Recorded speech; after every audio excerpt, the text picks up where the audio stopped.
Since we're talking R8s, just got my Gen 1 R8 with 36,000 miles. Is carbon cleaning recommended?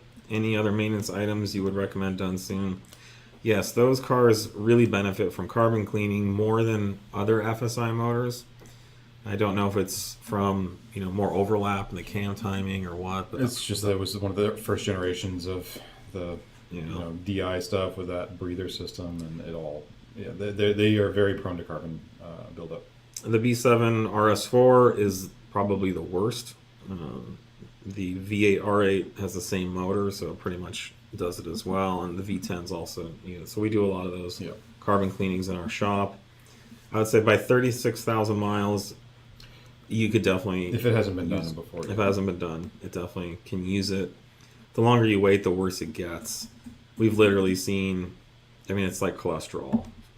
We've literally seen ports almost completely blocked off. It's like, how did this car even run?